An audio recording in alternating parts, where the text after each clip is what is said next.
உன் கையை நம்பி உயர்ந்திட பாரு. உனக்கென எழுது ஒரு வரலாறு.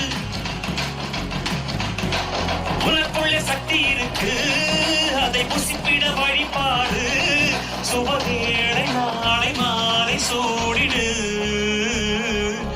அட எவனுக்கு என்ன குணம், எவனுக்கு என்ன பலம் கண்டதில்லை ஒருவருமே. ஒரு விதைக்குள்ள அடைப்பட்ட ஆரமரம் கண்முடிக்கும்